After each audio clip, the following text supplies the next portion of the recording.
Okay, Assalamualaikum warahmatullahi wabarakatuh. Selamat pagi, salam sejahtera hidupkan pagi anda bersama dengan kami di Malaysia hari ini. Alhamdulillah hari ini anda bertemankan saya, Fazli Fuad dan juga rakan saya, Fariha Oi. Selamat pagi. Selamat pagi. 13 September 2021 pastinya Ya. bila kita tengok 13 September semakin mendekat tarikh 16 September. Sebab kita masih lagi berada dalam bulan kebangsaan. Yep. Kibarkan jalur gemilang untuk kita meriahkan lagi bulan kebangsaan ini. Jadi 16 September pastinya itu adalah tarikh paling bersejarah. Betul? Apabila penubuhan Malaysia kan, maknanya itu satu lagi tarikh yang sangat-sangat memberi sinonim yang ikoniknya kepada sejarah negara kita. Dan hari ini yang tercatat juga sejarah kan. Hari ini juga mencatatkan satu sejarah. Sejarah yang mana satu, Faria? Banyak sejarah hari ini. Parlimen nak buka dah ni. Okey, kita bercakap tentang pembukaan Parlimen yang telah pun ditangguhkan. Jadi kami di Malaysia hari ini akan membawakan kepada anda semua titah diraja bagi istiadat pembukaan penggal keempat Majlis Parlimen ke-14 yang dijadualkan sekitar pukul 10 nanti insya-Allah akan kami bawakan. Dan banyak yang akan diberikan penekanan sepanjang sesi persidangan Parlimen ini. Antaranya kita nak memberikan fokus kepada kelangsungan hidup kita lah kan. Ya, Disebabkan kan? pandemik COVID-19. Selepas itu mungkin undi 18 pun akan diberikan keutamaan juga Faria nanti. Itu antara 7 transformasi Parlimen yang akan dibawakan. Pastinya sejarah itu juga adalah sebenarnya Parlimen dibuka di bawah pucuk pimpinan Perdana Menteri kita yang baharu, Datuk Seri Ismail Sabri Yaakob. Jadi pastinya nanti akan dinanti-nantikan. Ini menggambarkan bagaimana politik kita kembali reda kan bila adanya sistem yang baru dan sebagainya. Jadi nanti kita akan bawakan juga perkembangan dari Parlimen nanti. Ya, dari Parlimen nanti. Okey, hari ni pagi ni saya mandi pagi tadi. Faria, mandi pagi tadi. Oh, lain sikitlah. Asal lah? Air sejuk. Air sejuk. Air sejuk. Air sejuk sebab hujan. Hujan, betul. Oh, kan?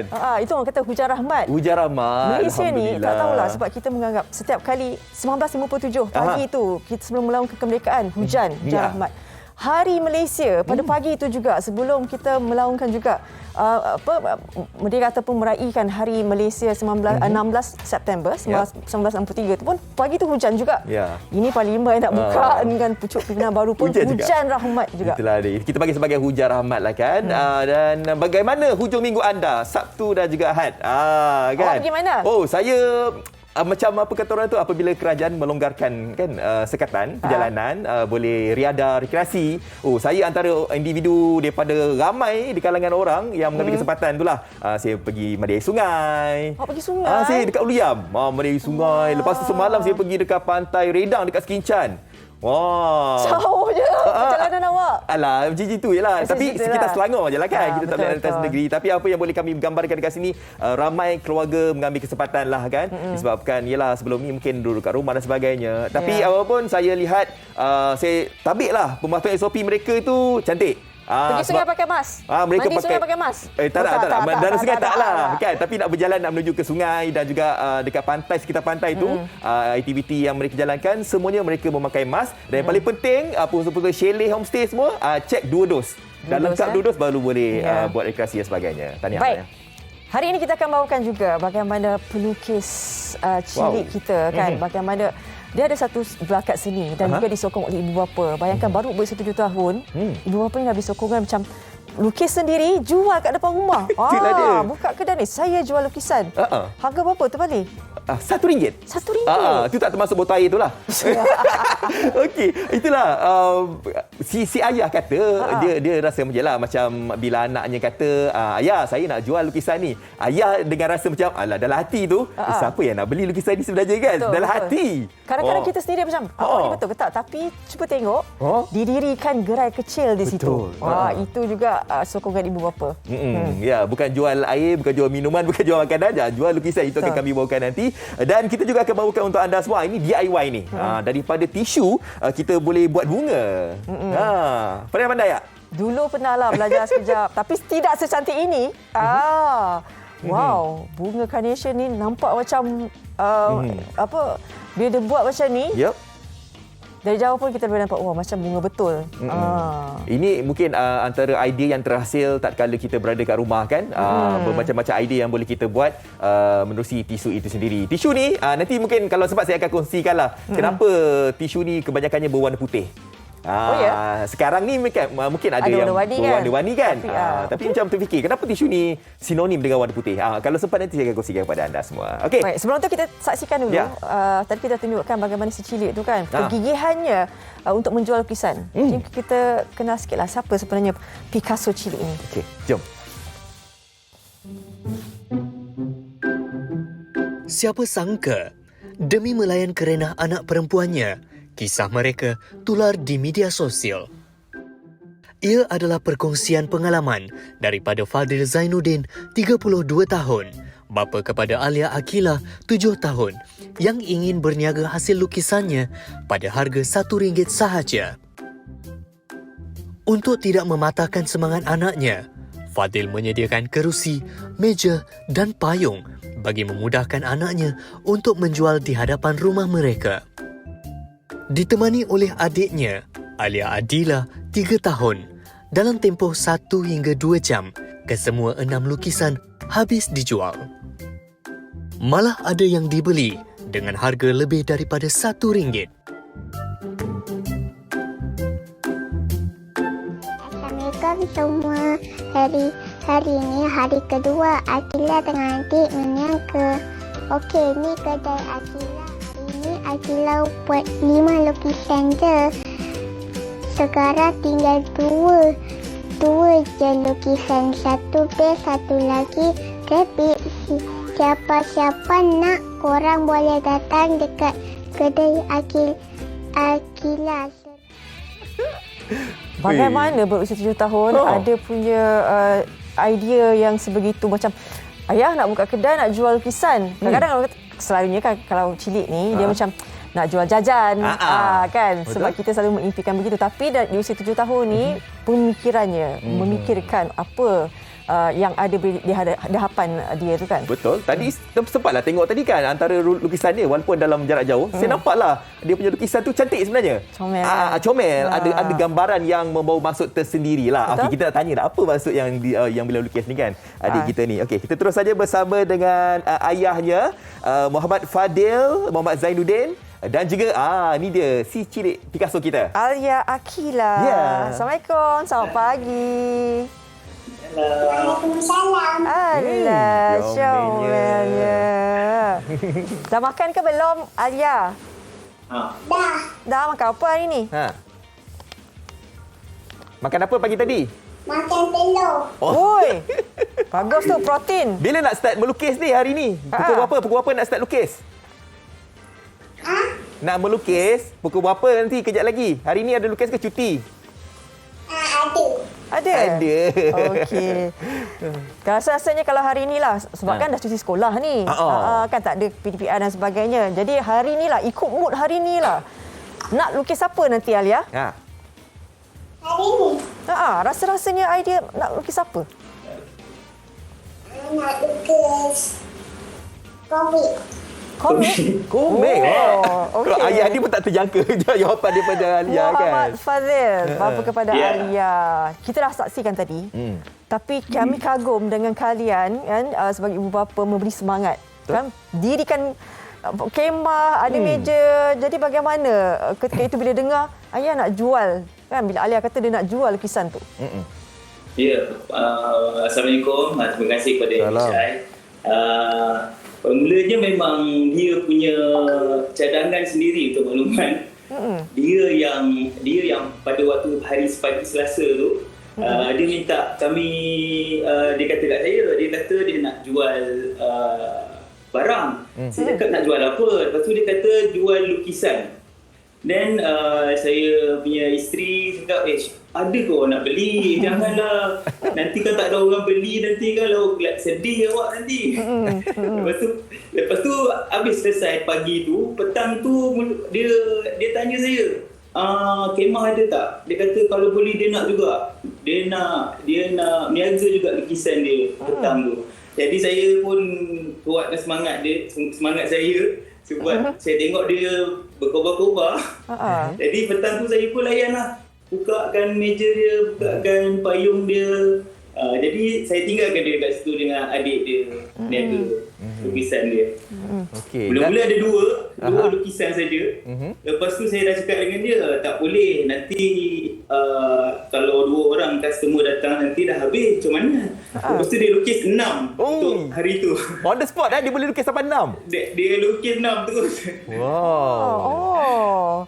Jadi bila tengok ada respon, kita sebab mula-mula awak pun tak jangka kan? Betul. Mula-mula tu 10-15 minit tu macam tak ada orang. Dia balik ke rumah. Dia kata, tak ada orang beli. Orang datang tengok je. Macam mana ni? Tu saya cakap, sabarlah. Kena tunggu dulu. Tu dia cakap, kebetulan saya sebelum ni saya jual durian. Lepas tu kemudian saya cakap dengan dia, Abi dulu jual durian macam ni lah. Biasa macam ni tak ada orang. Kadang-kadang ada orang, kadang-kadang tak ada orang. Lepas tu dia cakap, okey, dia pergi tunggu. Lepas tu tak sangka, lepas tu ada orang yang pergi beli. 2 orang, 3 orang. Lepas tu tak sampai 1 jam dah habis lukisan dia ni. Alhamdulillah. Okey, Alia. Okey, nak panggil Akila. Nak panggil Alia ke Akila Biasa panggil apa? Akila? Okey, Akila. Bila ada orang yang beli lukisan Akila, apa perasaan Akila waktu ketika itu? Akila rasa macam mana? Adakah pakcik tahu gembira kan? Okey, bagaimana Alia ekspresi kan ataupun macam mana keadaan waktu ketika itu? Seronok yang macam mana Akila? Dia terkejut tak? Terkejut tak? Sebab tu kan tadi tunggu lama tak ada orang. Tiba-tiba ada orang, lepas tu nak beli. Lepas tu nak beli lagi? Apa perasaan? Cakap. Seronok. Tak nak. Seronok. Okey, Akila. Biasa Akila lukis gambar apa? Apa? Biasa Akila lukis gambar yang macam mana? Gambar apa? Gambar orang ke? Gambar binatang ke? Ada je bumi tak ada COVID lagi. Ada COVID. Bumi kena sedang COVID. Bumi kena sedang COVID. Okey, dekat depan Alia, Akila sekarang ni ada tak lukisan-lukisan yang dah dilukis? Ada tak? Ada tak? Ada tak? Pakcik nak tengok? Ramai nak tengok ni. Okey. Dia pergi ambil nak tengok ni lukisannya. Banyak ni. Banyak stok-stok ni. Boleh pilih tu. Banyak Satu Ahad ni banyak ni kerja ni. Kan, bentar lagi sekarang kita sekolah. Wow. Okey, ni apa ni? Ini pagi tadi dia lukis ni. Oh ya? Sompat Okey. Akila, okey, ni cuba cakap ni rumah siapa? Ni dekat mana? Lukisan apa ni? Cuba tunjuk. Ni apa? Ini rumah Akila dengan rumah family. Okey. Lepas Ini tu? pokok. Pokok apa tu? Ke depan rumah ada pokok apa? Pokok durian ke? Macam pokok. Kelapa. Pokok apa? Okey. Ya. Awan.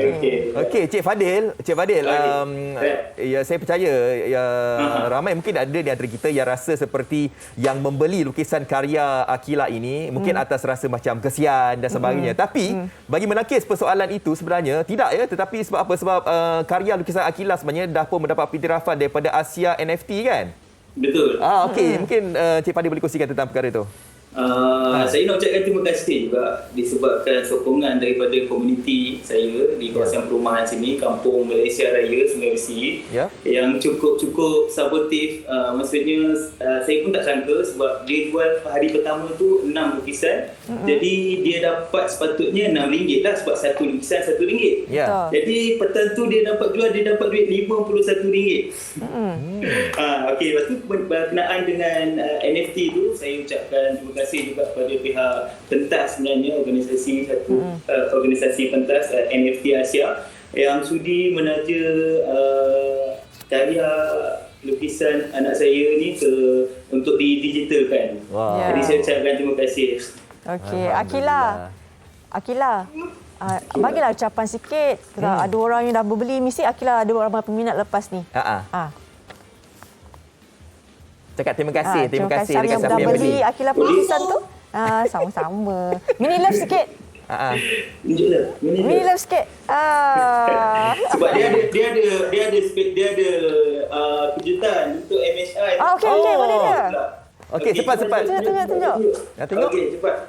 Oh, dia tulis itu. Wow, Thank you, saya MHI. nak lukisan tu.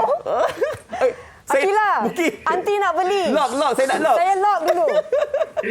Okey. Ini serius. Akila nak jual berapa lukisan tu? Berapa nak jual? Harga berapa? Harga berapa? Berapa? Kalau beli satu, RM1. RM1 juga.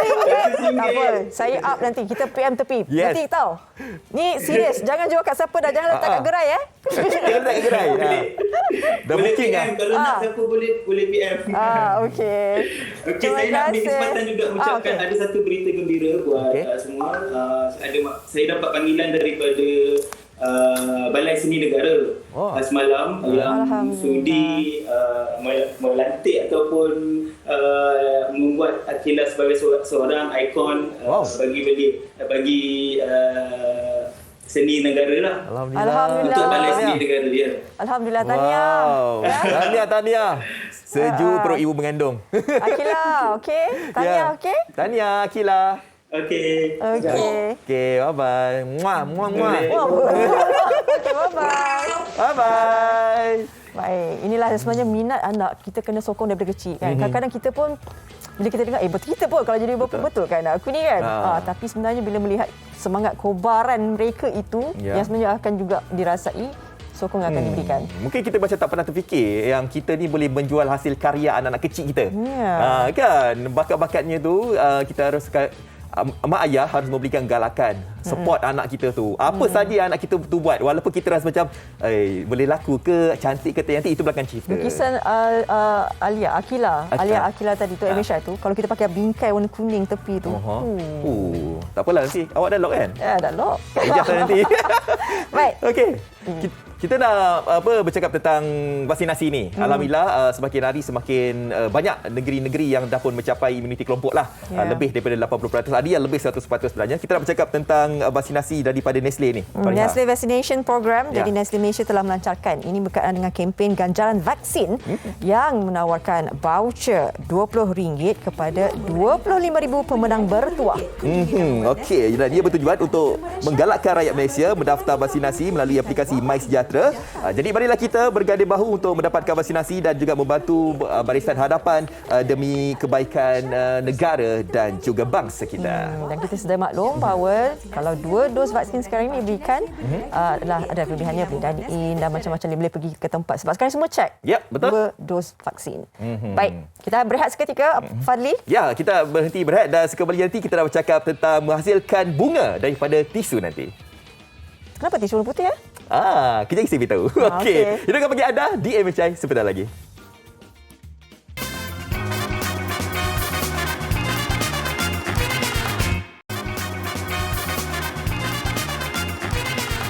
Baik, kembali semula dalam Malaysia hari ini, abang. Kenapa tisu warna putih, bang? Okey, tisu kita tahu tisu kan dibuat daripada kayu. Kayu tu kan jadi kertas kan. Jadi kayu itu direndamkan bersama-sama dengan peluntur untuk mengurangkan polimer yang dipanggil sebagai lignan. Okey, jadi apabila kayu itu dah pun direndam lama dalam air, kan, makin lama kan kayu itu kan dia akan bertukar daripada warna coklat. Kalau lagi lama kita rendam, dia akan bertukar menjadi color putih. Baik. Jadi tujuannya kalau warna coklat itu boleh tisu warna coklat, tapi renggangannya itu kurang. Maksudnya nanti tisu itu akan rapuh. Jadi lagi lama kita rendam, lagi kuat tisu tu, lagi ketat, kan? Tisu tak mudah koyak dan juga lagi lama lagi putih. Dan juga menjadi kepayahan isunya sekarang ini ada warna-warna kan. Dulunya orang tak begitu suka sebab warna-warna yang warna-warna tambahan itu merosakkan kulit waktu ketika dahulu. Tapi sekarang ini dah pun ada kajian dah okey dah sekarang ni. Fadli kalau kimia ni mesti A1 ni. Baik. Kita nak kongsikan sedikit berkenaan dengan ini juga seni bakat seni seseorang. Ini pelajar baru usianya 23 tahun. Kan. Jadi sebelum ni disebabkan pandemik ni, jadi idea-ideanya tercetus. Dia belajar buat bunga carnation dengan menggunakan tisu. Jadi kita sama-sama saksikan. Okey, jom. Bunga sering dijadikan sebagai perhiasan rumah. Dengan sifat warna-warninya, sudah tentu dapat meningkatkan seri di dalam rumah sekaligus memikat hati masyarakat. Bukan Turki, tapi Teluki. Pokok bunga teruki turut dikenali sebagai carnation yang berasal dari kawasan Mediterranean dengan keadaan iklim sederhana. Penanamannya di Malaysia adalah tertumpu di kawasan dataran tinggi dengan suhu maksimum sekitar 21 darjah Celsius. Segmen DIY kali ini akan memaparkan bagaimana untuk membuat bunga teluki dengan hanya menggunakan serviet tisu atau lebih dikenali sebagai tisu kenduri. Saya Nur Muhammad Haikal bin Ramli dan saya merupakan pelajar di UiTM Shah Alam. Saya kategorikan diri saya kepada peminat seni. So saya meminati origami, saya meminati DIY, tak kisahlah benda-benda yang artistik. So jadi bila saya duduk seorang-seorang, saya macam fikir, apa yang aku patut buat untuk cantikkan lagi rumah ni? Membuat barangan DIY adalah hobi saya. Sebenarnya ianya bermula daripada minat. Macam ada setengah orang dia minat menyanyi, ada setengah orang dia minat menjahit. Macam saya lebih minat kepada benda-benda yang berseni ataupun artistik. Daripada itulah saya macam fikir apa yang patut saya buat untuk isi masa lapang saya. Bahan-bahan yang diperlukan hanya tisu dan benang. Mula-mula ambil 2 keping tisu dan gunting setiap bahagian bucu supaya tiada sebarang lipatan. Seterusnya, lipat berselang-seli, gunting separuh bulatan di setiap hujung tisu dan ikat di bahagian tengah tisu menggunakan benang. Dan akhir sekali, leraikan sehelai demi sehelai dengan cermat dan bentukkannya menjadi bunga. Siap! Senang kan? Untuk kelihatan lebih cantik, gamkan bunga yang siap pada ranting hiasan dan masukkan ke dalam pasu.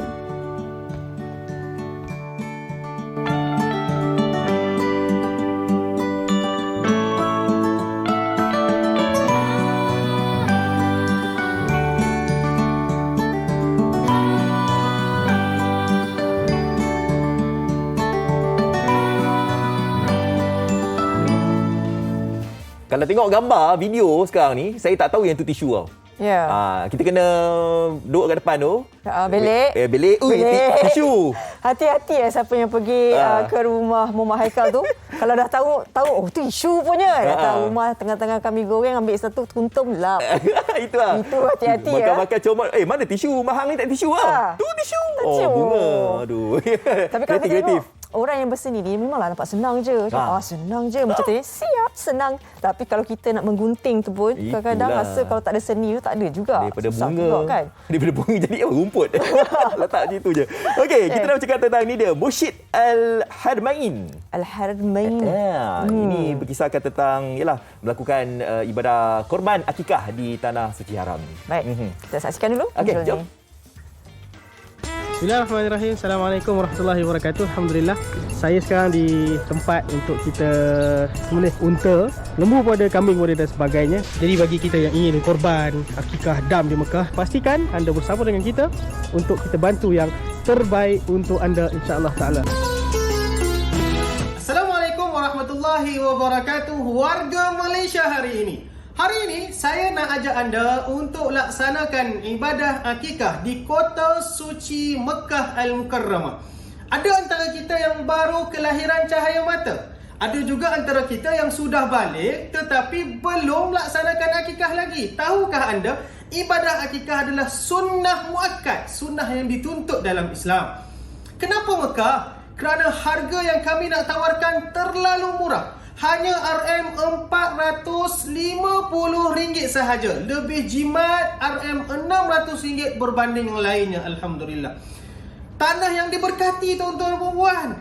Kita kelahiran cahaya mata, alhamdulillah kita nak laksanakan dan berikan yang terbaik untuk mereka. Kan? Sudah tentulah ianya di Mekah Al-Mukarramah. Moga-moga anak kita menjadi anak-anak yang saleh dan salihah. Kami juga akan berikan sijil ukiran kayu untuk tuan-tuan perempuan beserta dengan gambar serta video sebagai bukti pelaksanaan di sana nanti insya-Allah taala.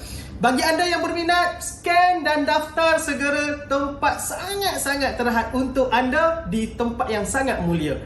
Bagi anda yang ingin kami bantu juga untuk laksanakan sedekah, dam, nazar dan sebagainya di kota suci Mekah, Scan dan daftar segera. Terima kasih. Assalamualaikum warahmatullahi wabarakatuh.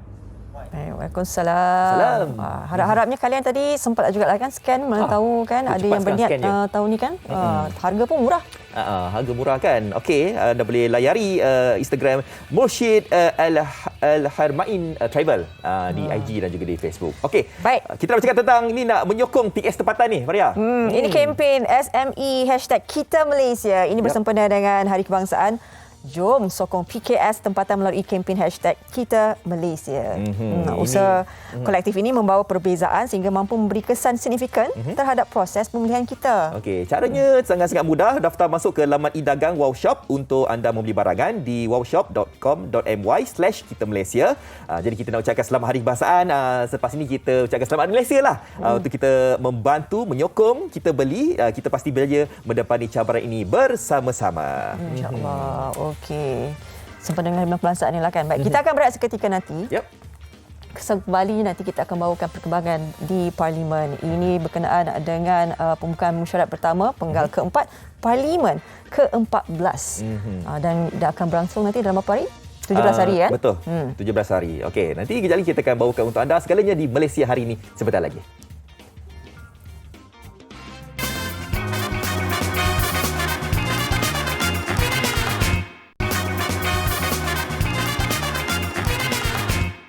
Baik, kembali semula dalam Malaysia hari ini. Seperti mana dijanjikan, kita akan bawakan sedikit perkembangan di Parlimen sempena dengan mesyuarat pertama penggal keempat Parlimen ke-14. Betul. Dan kami telah pun mendapat visual keberangkatan tiba ke bawah Duli Yang Maha Mulia yang di Pertuan Agong Sultan Abdullah, iaitu Datuk Mustafa Billah Shah, telah pun memasuki ke Parlimen sekarang ini, dan kami akan bawakan secara lintas langsung kepada anda semua berkaitan dengan titah ke bawah Duli Yang Maha Mulia Seri Paduka Baginda yang di Tuan Agong.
Baik, itu dia menghormati lagu Negaraku, simbolik kepada kedatangan ke bawah Duli Yang Maha Mulia Seri Paduka Baginda yang di Pertuan Agong Sultan Abdullah Riayatuddin Al-Mustafa Billah Shah. Jadi pastinya ini yang dinanti-nantikan apabila kita ingin mendengar nanti titah diraja sempena dengan pembukaan Parlimen ke-14 ini.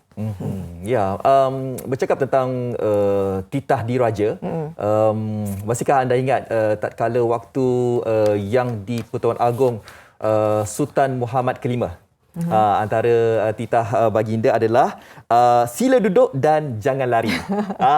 Kan, itu antara momen yang begitu diingati, begitu signifikan kepada kita semua berkaitan dengan peringatan yang disertakan dengan sindiran mesra lah yang di Pertuan Agong ke-15 waktu ketika itu Sultan Muhammad ke-5. Dan sindiran itu lebih diingati rakyat, tetapi konsep dan kefahaman mengenai ucapan titah diraja ini masih kurang dihayati dan kurang difahami. Dan kita kena sedia maklum bahawa Seri Paduka Baginda Yang Pertuan Agong ini adalah ketua negara. Jadi parlimen itu ada 3 komponen utama, di mana pertama Seri Paduka Baginda Yang Pertuan Agong, manakala yang kedua adalah Dewan Negara, dan ketiga adalah Dewan Rakyat. Jadi kadang-kadang kita tak faham Dewan Negara apa beza dengan Dewan Rakyat. Betul. Jadi Dewan Negara ini adalah terdiri daripada 70 ahlinya yang digelar sebagai senator dan dipilih bukan melalui pilihan raya, tetapi dipilih oleh Dewan Undangan Negeri dan juga Seri Paduka Baginda Yang di-Pertuan Agong. Manakala Dewan Rakyat, ini dia yang kita rakyat memilih ni, ahli parlimennya, kan, perlu melalui sistem pilihan raya. Betul. Itu antara kekeliruan lah di antara kita ni sebagai rakyat biasa yang mungkin tidak memahami konsep perlembagaan di Malaysia Parlimen ini. itu kan? Parlimen itu, Dewan Negara dan juga Dewan Rakyat. Kalau diikutkan, Dewan Rakyat lebih berkuasa lah. Di mana Dewan Rakyat seperti mana yang Faria katakan tadi, ahli parlimen ditentukan oleh kita sendiri sebagai rakyat. Dan di parlimen itulah nanti ahli parlimen ini, ahli Dewan Rakyat ini akan menggubal segala dasar, dibentangkan secara dasarnya.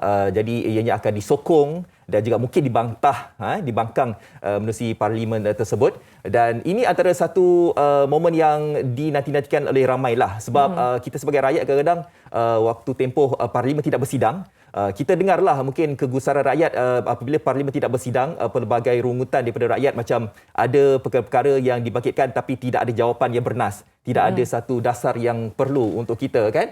Okey, seperti mana yang digambarkan, kita telah pun menerima keberkatan tiba ke bawah Duli Yang Mahmulia Yang di-Pertuan Agong, dan sekarang ini menerusi visual yang kami nampak dekat sini, kehadiran Perdana Menteri kita, Datuk Seri Ismail Sabri Yaakob.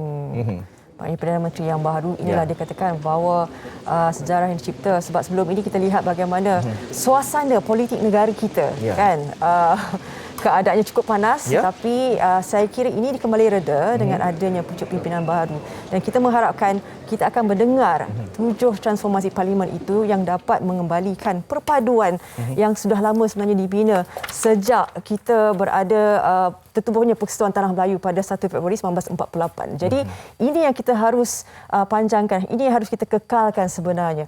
Dan ikon hari ini adalah tarikh ini, kan, 2 hari selepas dibina secara rasmi parlimen, sebab parlimen dirasmikan pada 11 September 1959. Jadi tarikh bila bulan September ni maknanya adalah kesinambungan semangat nasionalis kita tu bila berada dalam parlimen seperti ini. Baik. Okey, seperti mana yang kami bawakan, mungkin ada di antara kita yang rasa macam, yalah, apa antara perkara-perkara yang harus diberikan penekanan tatkala sidang parlimen ini dimulakan nanti. Kita pun dah wawarkan untuk kita nak mencari satu titik nota lah disebabkan pandemik sekarang ni, kan.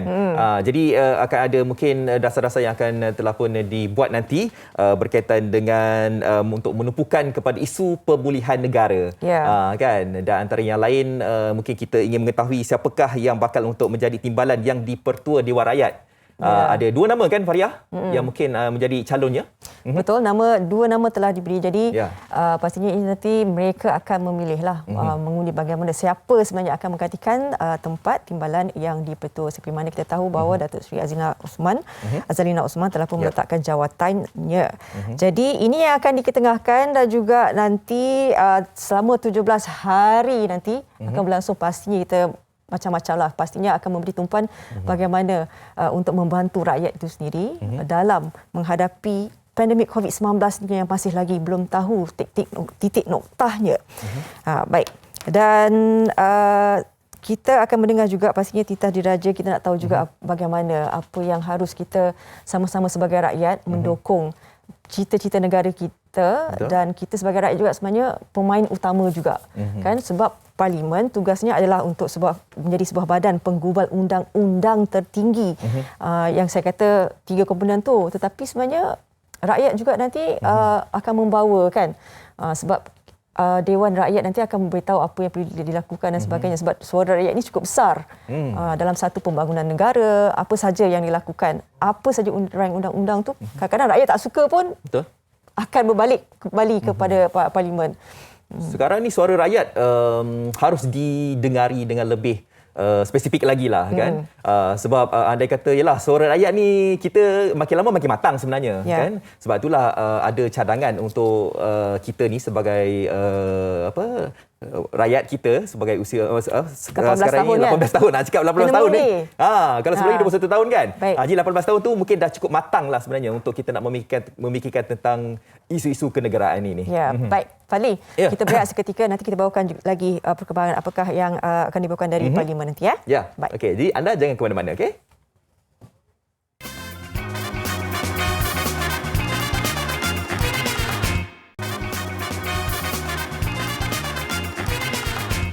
Baik, kembali semula dalam Malaysia hari ini. Kita bawakan sedikit nanti perkembangan berkenaan dengan Parlimen ini. Dia sebenarnya kan, kalau kita lihat kan, kita tahu Malaysia ini kan mengamalkan sistem demokrasi berparlimen. Di bawah pentadbiran Raja Berperlembagaan. Seri Paduka Baginda sebagai Ketua Negara. Ini yang sebenarnya diangkat sebagai Ketua Negara, Ketua Agama Islam, Ketua Angkatan Tentera Malaysia. Bayangkan kalau kita flashback dulu sejarah. Dulu masa kita dijajah oleh British, Malayan Union tu pada tahun 19 ingat tak Malayan Union tu? 1946 bagaimana sebenarnya pemimpin-pemimpin kita menentang sebab antara yang ditentang adalah mereka ingin kurangkan kuasa Sultan dan Raja-Raja Melayu ketika itu. Itu yang pemimpin tidak mahu. Jadi bila tumbangnya Malayan Union pada 1946, dia tubuhnya Persatuan Tanah Melayu 1948, itu barunya keadilan yang diperjuangkan itu dapat. Maknanya raja diangkat diangkat sebagai ketua negara, dan ini yang diteruskanlah sampai kita dah daripada Persatuan Tanah Melayu kan. Lepas tu 1963 kita gabungkan Sabah, Sarawak, Singapura kan masa tu kan jadi Malaysia. Kalau dulu sebelum tu mereka memang penjajah tu nak kacau kuasa Raja-Raja Melayu, nak dikurangkan. Jadi ini yang perlu dipertahankan. Jadi ini bila ada Parlimen lebih cantik sebenarnya, lebih sempurna sistem demokrasi berparlimen kita di negara ini.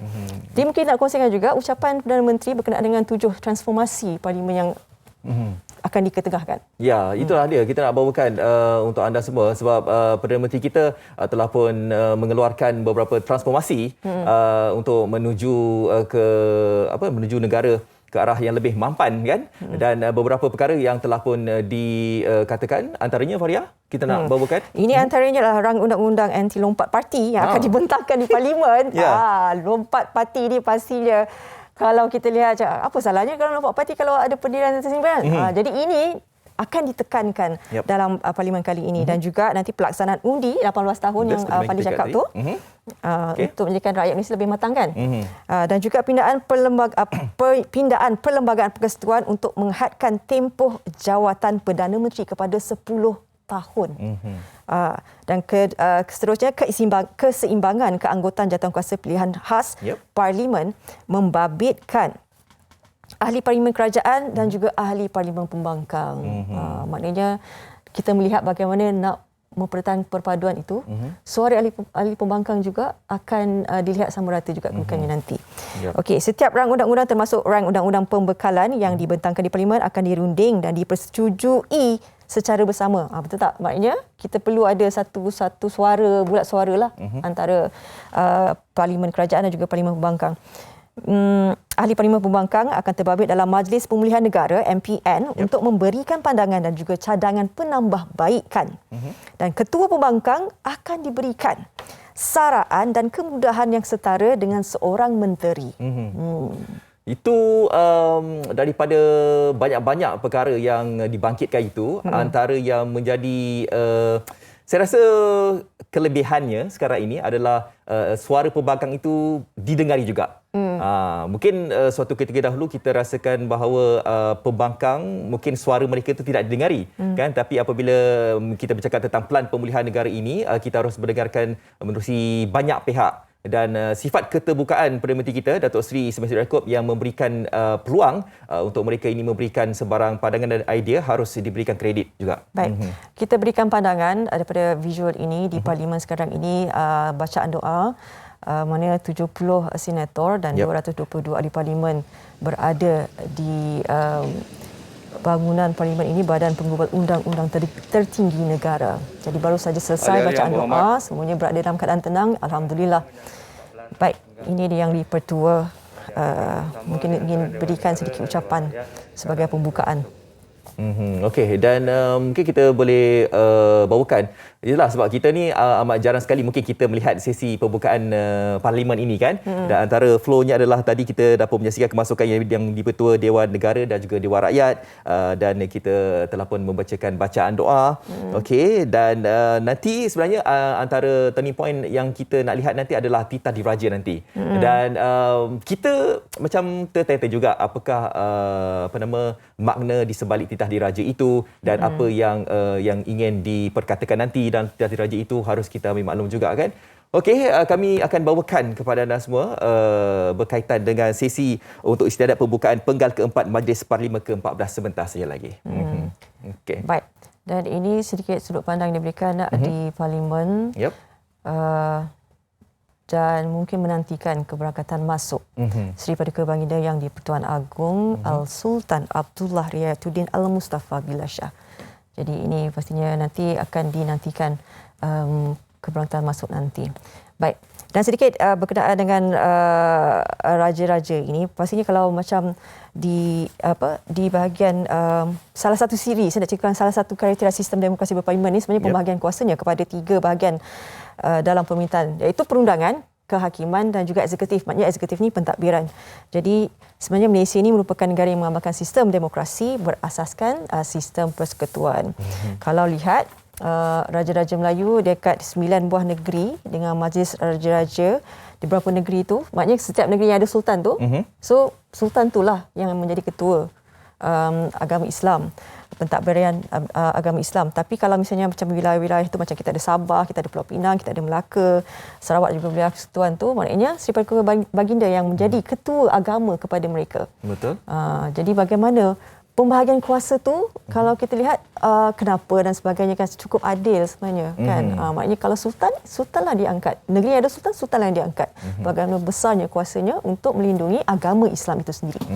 Kita di Malaysia ini seperti mana yang Faria katakan tadi, kita ni mengamalkan konsep demokrasi dan juga raja berperlembagaan. Tapi dahulunya tadi Faria ada menyingkap bagaimanakah pejuang-pejuang dahulu sebenarnya yang seperti mana Faria katakan tadi, macam mereka ni tidak mahu suara raja itu didengari waktu ketika dahulu kan. Tapi sekarang ini apabila raja telah pun diangkat, sultan pun telah pun diangkat, kita harus kata orang tu respect, kan, menghargai. Dan kalau kita lihat sekarang ini, mungkin sekarang media sosial banyak kritikan yang mereka lontarkan itu secara berleluasa. Kita takut nanti boleh menjatuhkan institusi raja pula. Betul. Kan? Betul. Bayangkan bagaimana pejuang terdahulu bermati-matian. Mereka ni berjuang semata-mata untuk melindungi dan mempertahankan kuasa raja Melayu ketika itu. Semata-mata menolak. Kalau tengok kan Melayu ni ketika itu British dah offer macam-macam ni untuk pembangunan negara, tetapi mereka menolak, khususnya Datuk Wan sendiri, buat piket dan sebagainya sebab mereka tak nak kurangnya kuasa sultan dan juga Raja Melayu ketika itu. Jadi bila berapa tahun 2 tahun mereka berjuang daripada 1946. Sebenarnya perjuangan ni dah daripada lama dah. Daripada abad kan Pulau Pinang, kalau tengok British masuk tanah Melayu 1786, maknanya abad ke-berapa? Abad ke-18. Kan? Jadi perjuangan tu dah lama, cumanya lebih ketara pada Melayu Union tu. Jadi bila tumbang, wujudnya Persatuan Tanah Melayu tu barulah betul-betul diangkat. Maknanya kita ada satu sistem persekutuan yang lebih baik. Baik, ini kita dapat saksikan Fadli. Keberkatan masuk Seri Paduka Baginda Yang Tuan Agong ke bawah duli Yang Maha Mulia Seri Paduka Baginda Yang Tuan Agong Al-Sultan Abdullah Riayatuddin Al-Mustafa Billah Shah. Dan kita mengharapkanlah dengan adanya nanti titah diraja, semuanya rakyat akan lebih rasa tenang dengan ucapan yang terbaik saya rasa untuk rakyat, sekalian rakyat. Dan bercakap tentang titah diraja ini, amalan ini diambil daripada Parlimen Britain, iaitu Throne Speech yang telah pun dimulakan sekitar abad ke-16. Dan ucapan ini disampaikan oleh Ketua Negara kepada sebuah ahli parlimen dalam memaklumkan dasar-dasar dan juga perancangan kerajaan untuk tempoh tertentu. Dan dalam konteks Malaysia, perkara 60 Perlembagaan Persekutuan menyatakan yang di-Pertuan Agong boleh memberi titah diraja dalam mana-mana majlis dewan atau kedua-duanya sekali. Yang kita cakap dekat sini adalah Dewan Rakyat dan juga Dewan Negara. Dan amalan titah diraja sebentar lagi akan dimulakan telah pun dimulakan sebenarnya pada tahun 1959 oleh Yang di-Pertuan Agong yang pertama, iaitu almarhum Tuanku Abdul Rahman ibni almarhum Tuanku Muhammad. Baik. Mereka masih lagi mengiringi keberangkatan masuk.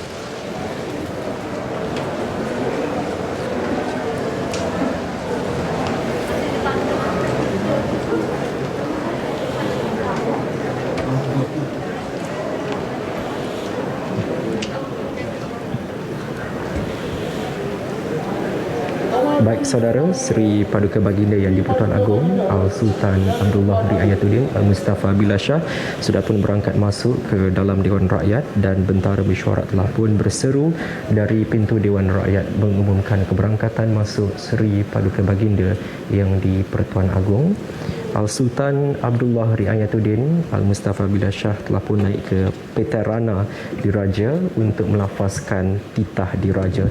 Titah diraja ini telah pun termaktub dalam Perlembagaan Persekutuan Perkara 60, dan kita akan nanti berikan tumpuan apakah intipati dalam titah diraja yang akan dilafazkan oleh Seri Paduka Baginda Yang di-Pertuan Agong.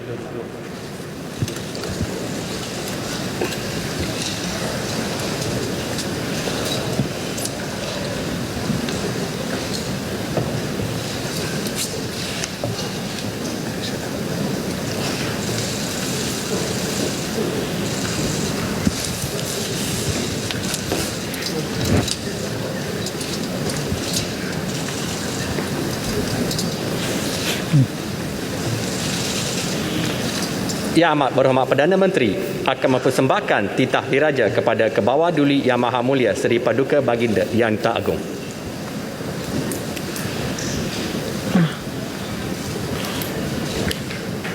Saya nak dengar.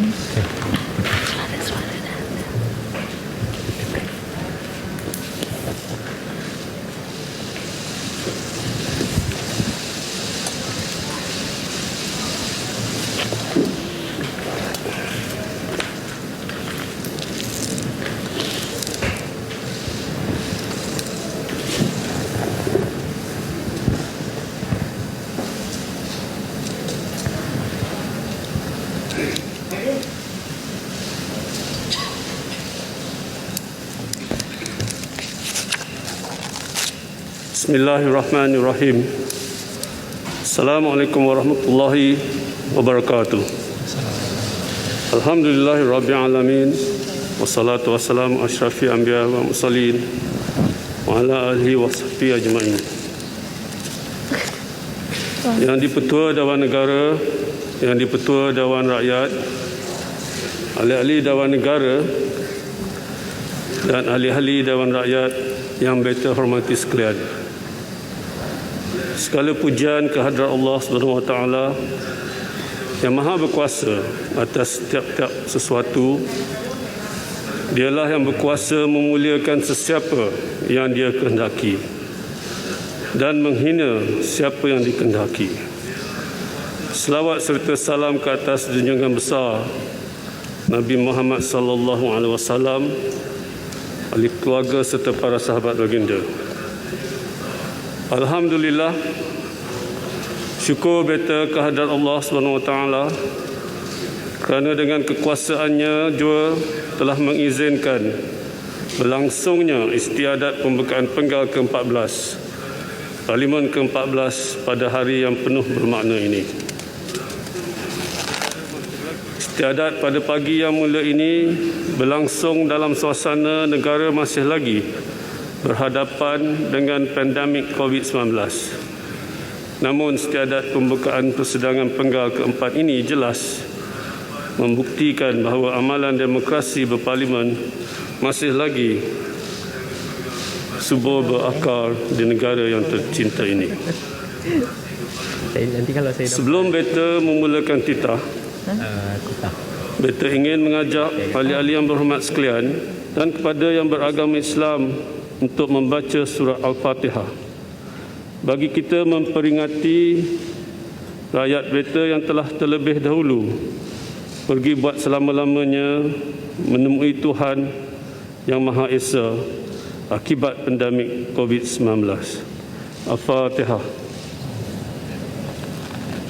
Bismillah. Alhamdulillah. Ya, okay.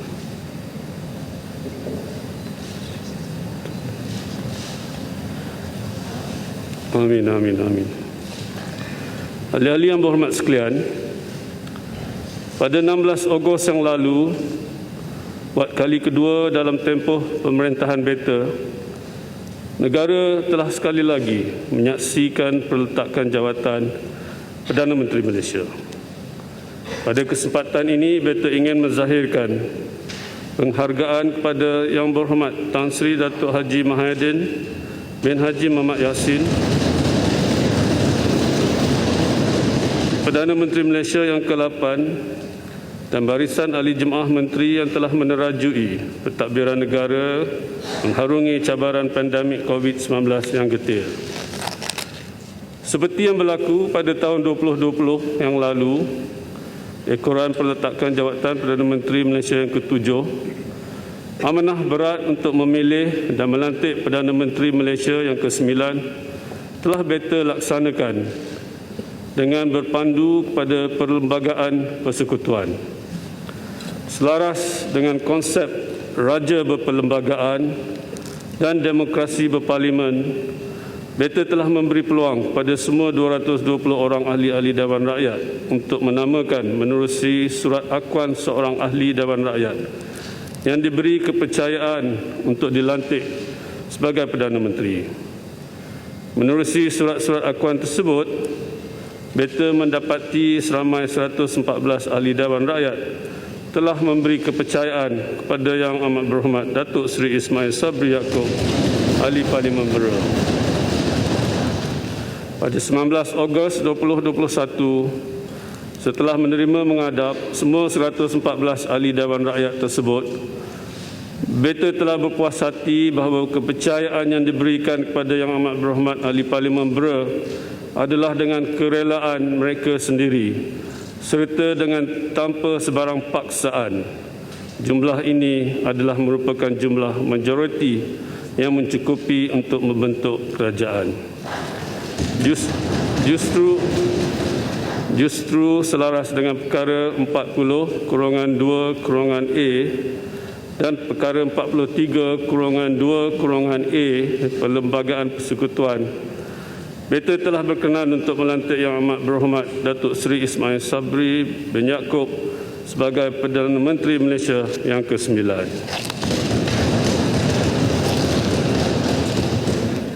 Ahli-ahli yang berhormat sekalian, kerajaan yang baru dibentuk ini hendaklah segera melipat gandakan usaha untuk memerangi pandemik COVID-19 dan membawa negara serta rakyat Beta keluar dari ancaman pandemik ini.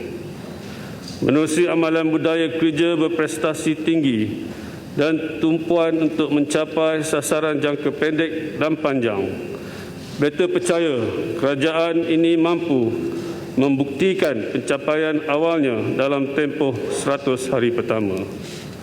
Melangkah ke hadapan, Beta ingin menasihatkan kepada semua pihak untuk mengamalkan demokrasi bermusyawarah dalam mencari penyelesaian kepada apa jua permasalahan. Justru Beta menyambut baik keterbukaan kerajaan dengan memberi peluang kepada pelbagai pihak termasuk ahli parlimen untuk melibatkan diri dalam tadbir urus negara. Di sini Beta turut menyambut baik dan amat menghargai usaha-usaha ke arah merealisasikan pendekatan baharu kerjasama duipartisan antara semua pihak yang bakal membentuk lanskap politik baharu dan membawa perubahan dalam sistem pentadbiran negara. Kematangan seperti inilah yang didambakan oleh seluruh rakyat Beta. Ambillah nasihat pepatah Melayu lama yang berbunyi, biduk lalu kiambang bertaut. Sesungguhnya yang menang tidak menang semua, dan yang kalah tidak kalah semua. Hanya menerusi perpaduan, kesepakatan dan kebersamaan yang erat bagaikan sebuah keluarga Malaysia sahajalah kita akan dapat mengharungi pelbagai cabaran dan dugaan yang bakal ditempuh. Ahli-ahli yang berhormat sekalian, negara kita berada di atas landasan yang kukuh dalam menangani pandemik COVID-19 menerusi pembentukan Majlis Pemulihan Negara dan pelaksanaan program imunisasi COVID-19 kebangsaan serta pakej bantuan kewangan dan rangsangan ekonomi kepada rakyat. Beta amat menghargai segala usaha berterusan kerajaan dalam melaksanakan pelbagai strategi bagi menangani pandemik COVID-19 serta impaknya terhadap aspek ekonomi, aspek sosial dan kesejahteraan rakyat. Manakala peratus kes sembuh COVID-19 di negara kita adalah tinggi dan majoriti kes baru pula adalah tergolong dalam kategori 1 dan 2. Malahan, negara kita adalah antara negara dengan kadar vaksinasi terpantas di dunia. Pencapaian tersebut sudah pasti merupakan hasil daripada kejayaan program imunisasi COVID-19 kebangsaan dan program imunisasi industri COVID-19 kerjasama awam swasta. Kini, hampir 75% pekerja sektor pembuatan yang berdaftar dengan program imunisasi industri telah menerima vaksinasi lengkap dan telah membantu meningkatkan produktiviti di sektor pengilangan dan pembuatan. Di sebalik kejayaan ini, beta menyuruh supaya kita jangan cepat terleka dan berpuas hati. Usaha hendaklah diteruskan bagi mengekang penularan jangkitan terutamanya dengan kemunculan pelbagai varian baru. Kerajaan hendaklah terus berusaha untuk menurunkan kes jangkitan harian COVID-19 dan mencapai imuniti kelompok dengan seberapa segera. Menyedari hakikat tersebut, strategi whole of society effort perlu dipergiatkan dengan naratif komunikasi yang berkesan. Beta mengalu-alukan usaha kerajaan dalam memperkasa Agenda Nasional Malaysia Sihat dalam mendidik keluarga Malaysia untuk hidup bersama virus ini. Menerusi pendekatan ini, rakyat akan berasa yakin untuk menerima dan menyesuaikan diri dengan senario COVID-19 sebagai endemik yang bersifat kekal dan menjadi sebahagian daripada kehidupan kita. Dalam kita menerima COVID-19 sebagai sebahagian daripada kehidupan, seluruh rakyat hendaklah sedar akan bahayanya virus ini, khususnya varian baru dan juga kemungkinan munculnya pelbagai varian lain di masa akan hadapan. Justru rakyat masih lagi perlu untuk sentiasa menjaga kesihatan diri, mengambil langkah berjaga-jaga dan kekal berdisiplin mematuhi prosedur operasi standard pada sebilang masa. Lebih utama, rakyat hendaklah menentukan diri mereka divaksinasikan. Kerajaan juga hendaklah memperkemaskan dasar berhubung kemasukan dan pemberian visa kepada warga asing agar penularan varian baru dapat dikawal. Dan pada masa yang sama, kawalan sempadan negara perlu sebilang masa diketatkan bagi membendung kemasukan pendatang asing tanpa izin. Ahli-ahli yang berhormat sekalian, kerajaan telah melaksanakan pelbagai pakej rangsangan dan pemulihan ekonomi demi kesejahteraan rakyat yang bernilai RM530 bilion. Di samping itu, belanjawan bagi tahun 2021 adalah belanjawan terbesar dengan peruntukan sebanyak RM322.5 bilion. Beta menyambut baik komitmen kerajaan dalam memacu pertumbuhan prestasi ekonomi negara agar lebih lestari, lebih mampan dan berdaya saing, khususnya dalam pengukuhan sektor perdagangan dan pelaburan. Daripada keseluruhan RM107 bilion, pelaburan yang diluluskan, kerajaan telah memperoleh hampir 40 bilion ringgit nilai pelaburan dari 3 misi perdagangan dan pelaburan bagi tempoh 6 bulan pertama tahun 2021. Selain itu, jumlah dagangan negara telah mencapai 1 trilion ringgit dalam tempoh 6 bulan pertama pada tahun ini. Pencapaian pelaburan negara bagi kesemua sektor ekonomi juga telah meningkat hampir 70%. Ini jelas memberi imej yang sangat positif bahawa Malaysia adalah sebuah negara yang amat kompetitif, mesra perniagaan dan merupakan lokasi menarik bagi pelaburan antarabangsa dan domestik. Beta juga bersyukur kerana keluaran dalam negeri kasar pada suku kedua tahun ini telah berkembang sebanyak 16.1%. Secara keseluruhan, pelaksanaan pakej rangsangan pembukaan semula ekonomi dan struktur ekonomi Malaysia yang pelbagai, well diversified, telah berjaya menunjukkan trend pemulihan ekonomi. Pemulihan tersebut telah didorong oleh langkah yang diperkenalkan, termasuk bantuan tunai kepada rakyat serta pakej sokongan bagi kelangsungan perniagaan.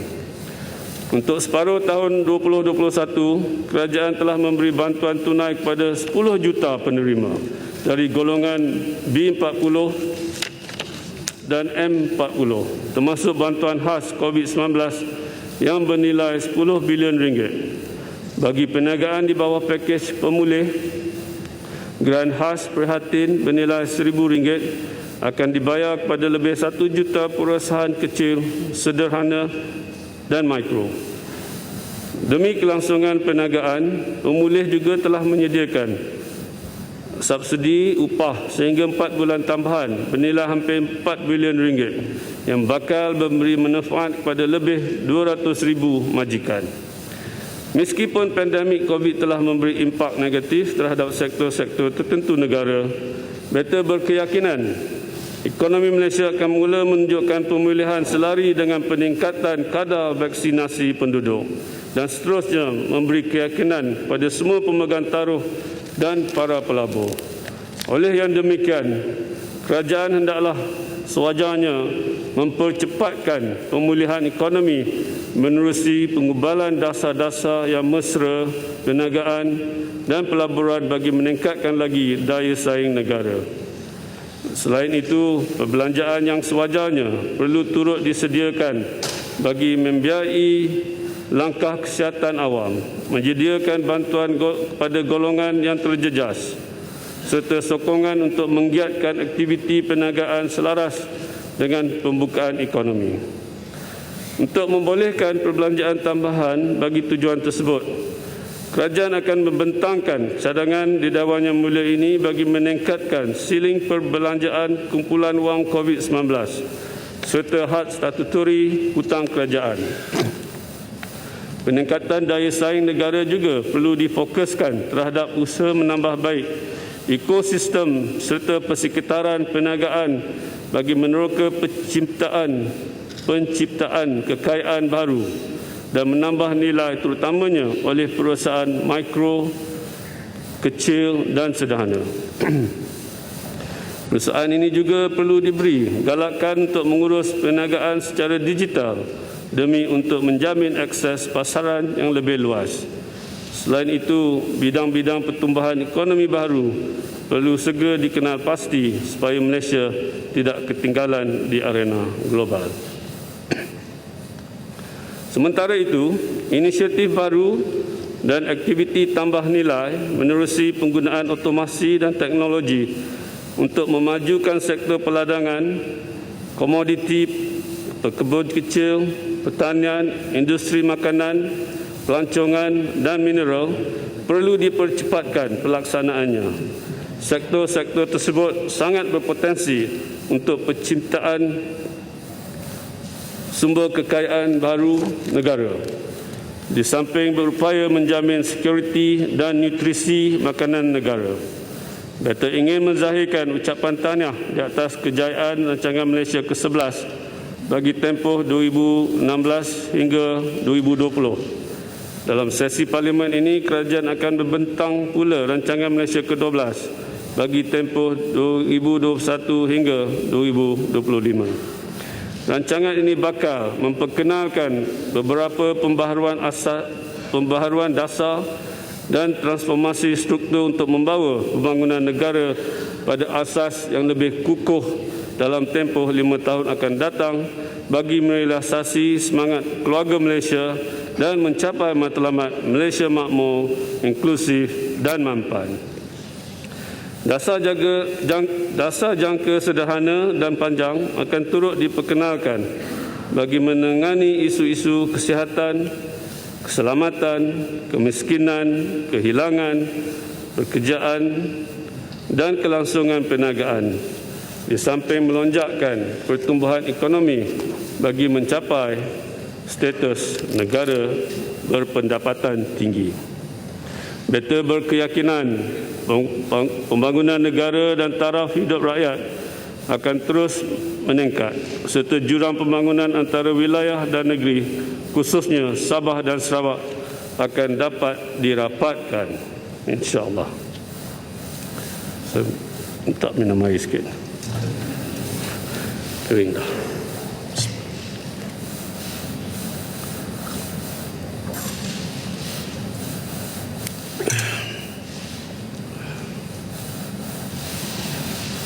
Ahli-ahli yang berhormat sekalian, sesungguhnya beta amat prihatin dengan nasib rakyat beta yang telah terkesan kurang daripada pelaksanaan pelbagai langkah-langkah tertentu oleh kerajaan dalam usaha untuk membendung pandemik COVID-19.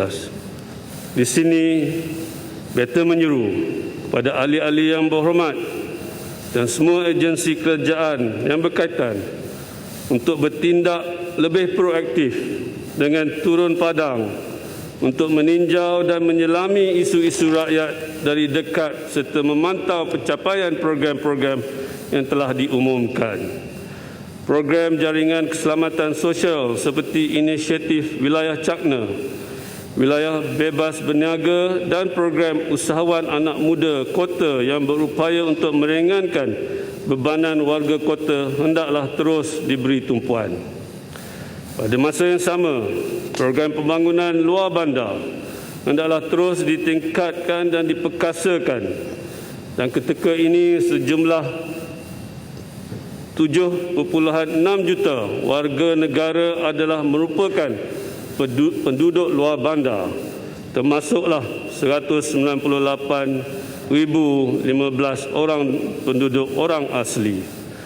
Kerajaan hendaklah menentukan plan strategik pembangunan luar bandar dalam rancangan Malaysia ke-12 yang meliputi infrastruktur, ekonomi, keusahawanan, modal insan dan sistem penyampaian dapat dilaksanakan bagi meningkatkan taraf hidup masyarakat luar bandar. Inisiatif untuk membantu masyarakat luar bandar dalam menghadapi pandemik COVID-19 juga wajar diteruskan bagi meringankan bebanan mereka. Kerajaan juga hendaklah memberi tumpuan dalam penyediaan infrastruktur perkhidmatan jalur lebar ke seluruh negara bagi pembentukan ekosistem digital yang lebih baik. Usaha ini kelak bakal mendorong transformasi sistem penyampaian kerajaan, membantu pertumbuhan ekonomi serta meningkat keupayaan perniagaan perusahaan kecil dan sederhana. Persekitaran mesra digital serta penggunaan otomasi dan teknologi tinggi boleh menjadi pemangkin kepada negara untuk beralih daripada industri berintensifkan buruh kos rendah pada industri berteknologi tinggi. Di samping itu, ianya boleh memberi peluang pekerjaan kepada rakyat Malaysia dan seterusnya berupaya untuk mengurangkan penggunaan tenaga buruh asing. Walau apa jua cabaran yang dihadapi, bidang pendidikan tidak boleh dilupakan sama sekali. Pendidikan yang mencakupi pelbagai bidang ilmu hendaklah sentiasa diterokai, terutamanya pendidikan sains dan teknologi. Akses pendidikan yang lebih inklusif perlu diberi perhatian bagi melahirkan anak watan yang mampu menghasilkan pelbagai inovasi berimpak tinggi. Manakala pendidikan akhlak dan kerohanian turut wajar diberi, tumpuan demi untuk membendung pelbagai agenda negatif dan menyimpang dari tata sila masyarakat. Pendidikan pasca pandemik COVID-19 memerlukan rancangan jangka masa panjang yang mampan dan telus serta bersifat holistik dan komprehensif. Formula plan pendidikan pasca pandemik yang tuntas memerlukan penlibatan dan kerjasama dari semua pemegang taruh melintasi politik, ideologi dan kepakaran. Aspek pertahanan dan keselamatan termasuk keselamatan cyber turut berkait rapat dengan kesejahteraan rakyat beta. Agensi-agensi yang bertanggungjawab terhadap pertahanan dan keselamatan negara hendaklah sentiasa bersiap siaga pada sebilang masa dan terus meningkatkan keupayaan masing-masing. Sebarang bentuk tindakan yang cuba mencabar kedaulatan negara hendaklah segera ditangani agar Malaysia kekal sebagai sebuah negara yang aman lagi berdaulat. Beta turut menyokong peranan aktif Malaysia serta pendekatan pragmatik yang diambil oleh kerajaan dalam bidang diplomasi yang akhirnya telah meningkatkan imej dan reputasi negara di pesada antarabangsa. Ini dapat dilihat menerusi pelbagai bantuan vaksin yang telah diterima daripada negara-negara lain. Justru, beta ingin menzahirkan ucapan terima kasih kepada kerajaan United Kingdom, Amerika Syarikat, Jepun, Arab Saudi, Republik Rakyat China dan Emirat Arab Bersatu atas sumbangan vaksin tersebut. Beta juga menyambut baik langkah kerajaan dalam menggalakkan amalan takbir urus yang baik berteraskan integriti. Menerusi amalan ini, sebuah sistem pemerintahan dan pentadbiran yang berintegriti, telus dan cekap akan menjadi kenyataan. Oleh yang demikian, adalah amat bertepatan bagi Pelan Anti Rasuah Nasional dan Pelan Anti Rasuah Organisasi untuk terus didokong bagi mencapai aspirasi rakyat beta untuk hidup dalam sebuah negara yang bebas rasuah dan bebas dan berintegriti. Ahli yang berhormat, beta bersyukur kehadrat Allah Subhanahu Wa Taala kerana negara bertuah ini telah dilimpahkan rahmat, keamanan dan keharmonian yang berkekalan. Hasilnya, rakyat beta dari berbilang bangsa, budaya dan agama dapat hidup dengan penuh kemakmuran dan bekerja bersama-sama untuk kemajuan negara. Beta menyeru agar sebarang bibit-bibit pertelengkahan hendaklah segera dihentikan supaya Malaysia kekal sebagai sebuah negara yang aman, harmoni dan bersatu padu. Bersempena sambutan Hari Malaysia yang bakal diraikan tidak berapa lama lagi, beta menyeru kepada ahli-ahli yang berhormat dan seluruh rakyat beta untuk menghayati sejarah kemerdekaan negara dan pembentukan Persekutuan Malaysia agar kita akan sentiasa berdiri tegap dan kukuh di atas asas patriotisme dan semangat cintakan negara yang tinggi. Pada kesempatan ini, beta ingin merakamkan ucapan tahniah di atas kejayaan para atlet negara di Tamasya Sukan Olimpik dan Paralimpik Tokyo yang telah berjuang mengharumkan nama negara dengan berbekalkan sokongan dan doa dari seluruh rakyat Malaysia. Beta juga amat menghargai taat setia dan sumbangan anggota-anggota perkhidmatan awam, Angkatan Tentera Malaysia, Polis Diraja Malaysia serta agensi kerajaan yang telah mencurahkan khidmat bakti sehingga menjadikan Malaysia sebuah negara yang aman, makmur dan disegani. Dalam negara berhadapan saat getir mengharungi pandemik COVID-19, petugas barisan hadapan negara khususnya perkhidmatan kesihatan terus berusaha keras mencurahkan khidmat bakti tanpa mengenal penat dan lelah serta berhadapan dengan pelbagai cabaran dalam sebuah lanskap tempoh pandemik yang panjang.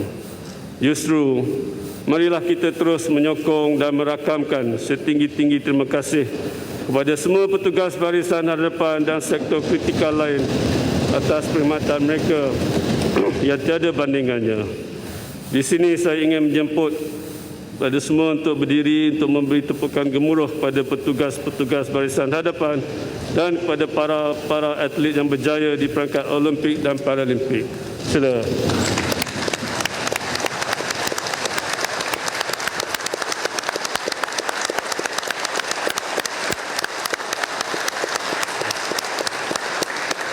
Terima kasih. Ahli-ahli yang berhormat, setelah lebih setahun berlalu, negara masih lagi belum bebas penuhnya daripada pandemik COVID-19. Negara dan rakyat beta telah terlalu lama dibelenggu dengan masa hadapan yang kelam, bergelut dengan isu kesihatan dan juga kemurungan ekonomi. Terlalu ramai rakyat beta yang terkesan dengan penularan pandemik ini. Dan terlalu ramai juga rakyat beta yang telah kehilangan sumber rezeki. Ratusan pucuk surat telah beta terima dari rakyat beta yang merintih penuh duka dengan 1000 harapan agar sinar perubahan dapat mereka kecapi dengan segera bagi meneruskan kehidupan seharian seperti biasa. Nasihat beta kepada semua ahli-ahli yang berhormat, jangan sama sekali meletakkan masa depan negara dan rakyat beta sebagai taruhan dalam percaturan untuk mencapai agenda tertentu. Justru ingin beta menyerukan kepada ahli-ahli yang berhormat sekalian untuk mengembalikan fokus pada usaha memerangi pandemik COVID-19 ini serta membawa kembali sinar kepada rakyat beta dan negara tanah tumpahnya darah kita. Semoga Malaysia serta rakyat yang beta kasihi akan terus diberkati dan dianugerahkan oleh Allah SWT dengan taufik dan hidayah, aman sentosa serta hidup bersatu padu di bawah lindungannya. Di sini izinkan beta untuk mengakhiri titah ini menerusi 3 buah rangkap pantun sebagai pesanan tulus ikhlas beta untuk ahli-ahli yang berhormat sekalian. Dari Segamat ke Kota Tinggi, hajat mulanya ke Kuala Pahang. Kepada yang berhormat, ikhlaslah berbakti, tidaklah rakyat gusar dan bimbang. Kalau memandang langit yang tinggi, jangan lupa rumput di bawah. Bekerjalah yang berhormat sepenuh hati, mentabatkan negara kembali bermaruah.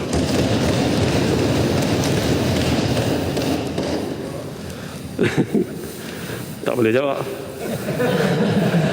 Rempah halia digaul diuli, buat ramuan nasi kebuli, sumpah setia ketaatan diberi, pertahankan negara dan ibu pertiwi.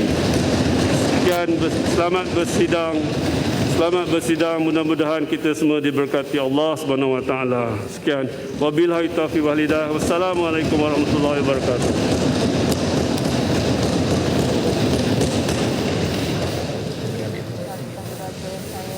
Kalau siapa nak jawab, tunggu tahun depan. Diraja yang cukup menyeluruh, kan, menyentuh Selamat keseluruhannya dari segi bagaimana kematangan politik itu harus dicapai dengan secara adil dan saksama oleh dua belah pihak di kalangan pemimpin-pemimpin negara sendiri, bagaimana mereka perlu memikirkan jalan penyelesaian terbaik kepada rakyat yang kini terlalu terkesan disebabkan pandemik COVID-19. Dan saya rasa 3 rangkap pantun tersebut adalah suntikan semangat kepada pemimpin-pemimpin negara untuk melaksanakan tugas mereka. Ya, banyak perkara termasuk dimensi dan juga intipati kepelbagaian agenda yang telah pun kita dengarkan tadi, titah diraja baginda yang di-Pertuan Agong, dan permulaannya tadi memberikan kredit juga kepada rakyat sebenarnya, kan. Kalau kita melihat kadar keberjangkitan, kadar di ICU dan juga mereka yang berada di persekitaran kita lah, dan juga program PIK, program imunisasi COVID-19 pun kita rasa berjaya. Baik, dan esok nanti akan terus berlangsung usul menjunjung kasih dan perbahasan titah diraja hingga 15 hari bulan 16 tidak bersidang diberikan pengumatan sependengan Hari Malaysia, dan minggu kedua perbahasan akan dilaksanakan perbahasan titah diraja 20 hingga 21 dan 22 hingga 23 hari bulan nanti akan kita mendengar jawapan dari YB Menteri, dan minggu ketiga nanti kita akan perdengarkan pembentangan RMK ke-12 dan juga perbahasannya. Minggu keempat perbahasan RMK ke-12, okey, dan diakhiri dengan minggu kelima rang undang-undang dan urusan kerajaan yang lain, dan juga pada 12 Oktober di penghujung nanti rang undang-undang dan urusan kerajaan yang lain-lain akan kami bawakan. Baik, kita telah pun berada di penghujung rancangan. Fadli, terima kasih kerana menonton English Eye. Esok kita akan kongsikan berkenaan dengan topik yang menarik. Okey, kita nak bawakan ini berkaitan dengan gelembung perjalanan udara. Yang dilangkaui akan dimulakan pada 16 September nanti. Baik. Jaga diri. Okay, jumpa lagi. Assalamualaikum. Bye-bye. Selamat datang semua, ini masa kita tunduk berhemat, bukannya lemah.